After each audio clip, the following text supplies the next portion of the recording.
Greetings, and thank you for joining me for another episode of Under the Cupola. I'm Leon Gaumond, and I have the pleasure of being the town manager here in the town of Weston. And if you are a regular viewer of this show, you will know that every once in a while I like to bring on people who are helping to make the town of Weston a great and wonderful place. A lot of times we're talking to department heads and staffers who do amazing things here in the town of Weston, and today is no different. We're here with Dan Doneill, who is the new veterans agent for the town of Weston, and I welcome you to the show. Thanks so much for having me. So tell me a little bit about yourself and how you ended up coming here to the town of Weston and the regional entity. Yeah, you got it. So as you so eloquently introduced me, my name is Dan Doneill, and I am something called a Veteran Service Officer. And if you're like most people, your first question is, what's that? Yeah, why do we have a veteran service officer? Why do we have a veteran service officer? And even other veterans, most of them have never heard of this role or understand what the role does. But there's one of me in every community in our Commonwealth. And the job of a veteran service officer is to ensure that our veterans and their families understand the benefits that they've earned, and then to help them access those benefits and benefit from them.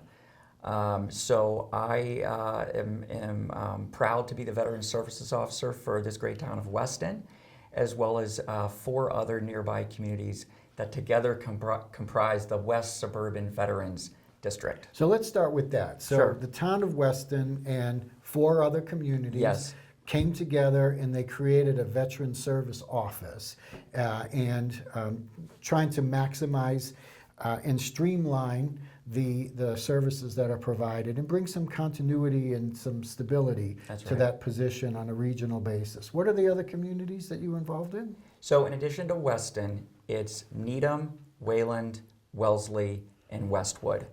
And across those communities, there are about 2,000 veterans, many of whom were born in the 30s and 40s. Mm-hmm. And the Weston population, which is about 400, is no different. So the veterans in our town and these other towns, they're seniors, largely Vietnam era veterans. We still have some from the Korean War. We have a couple from World War II. And even some like me who are Persian Gulf War veterans, but most of whom are that Vietnam era veteran. So as the veteran service officer, you have to be a veteran yourself? That's right. You can't have the job unless you've served. Great. And so you did serve our country during the Persian Gulf exercise? That's right. So I enlisted right out of high school. I lived in a bedroom community of Philadelphia. We grew up in New Jersey, so right across the Delaware River there. My dad had spent 6 years in the Navy as a sonar technician. Both grandfathers had served, one in Korea, one in World War II. So there was this military tradition in my family. And I enlisted in the U.S. Navy. I remember my recruiter fanning out a series of index cards in front of me, each index card having a different job that I could choose from. And one of these index cards read, Electronic Warfare Technician. Just like you, I had no idea what that means. Bunch of gobbledygook on the card explaining what an electronic warfare technician does. Had no idea. I said, that sounds cool, I'll do that. So I was stationed on a Spruance-class destroyer out of San Diego.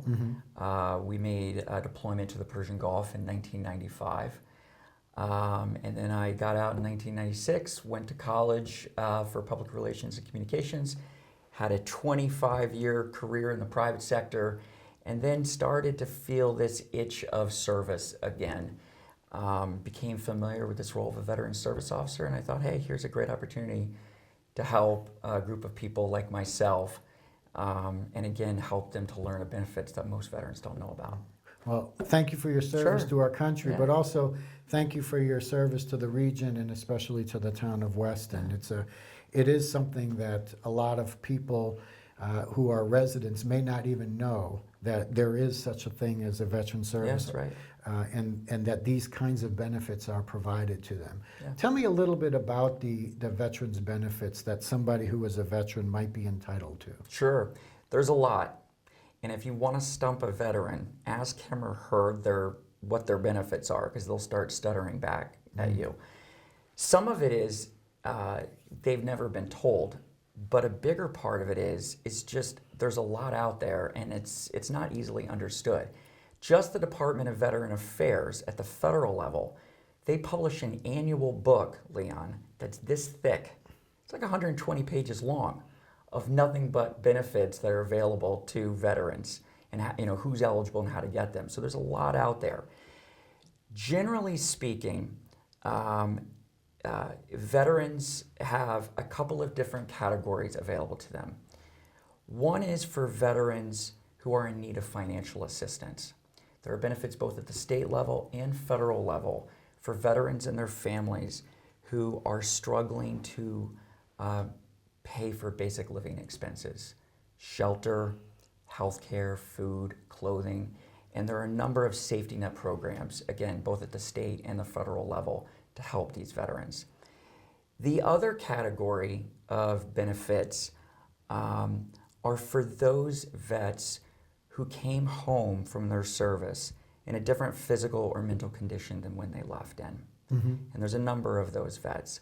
And so my work here is to help them file claims for disability with the Department of Veteran Affairs so that they can be compensated for the injuries that they experienced in service.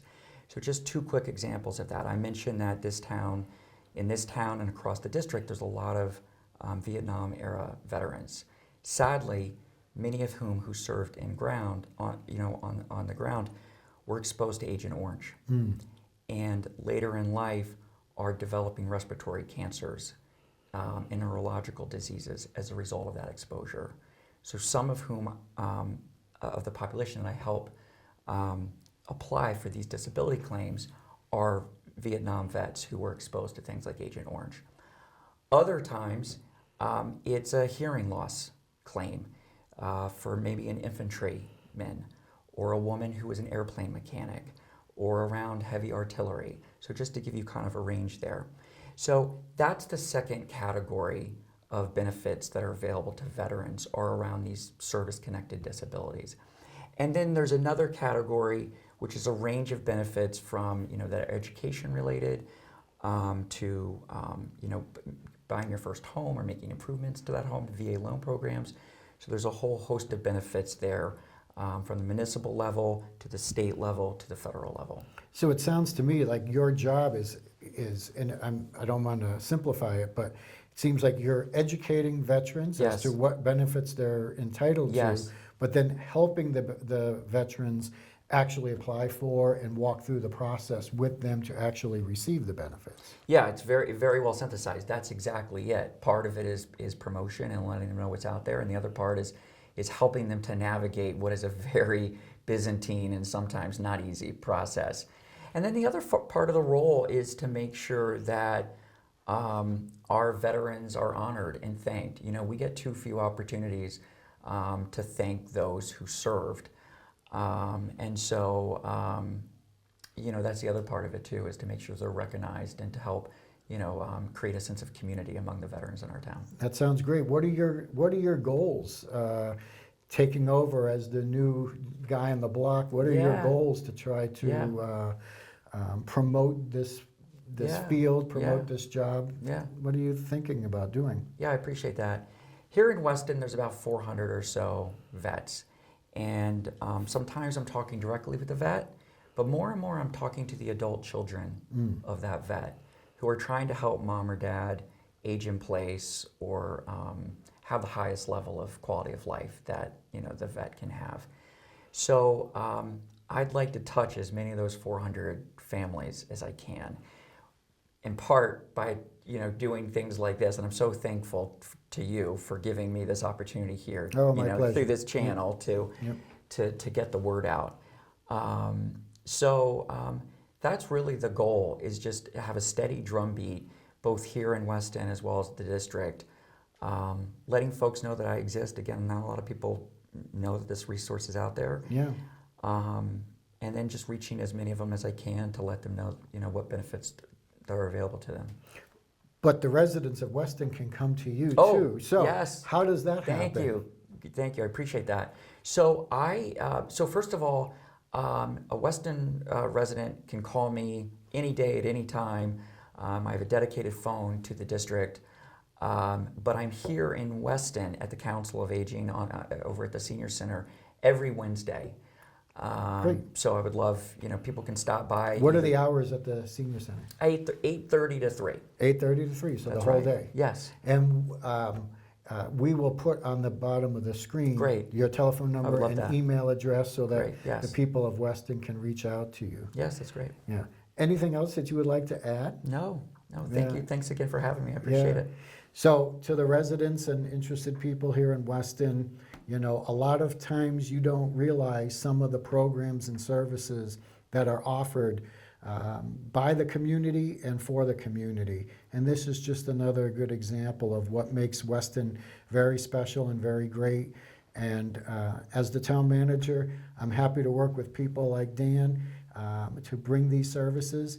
And I'm appreciative to you all for watching this episode of Under the Cupola, and I'll see you next time.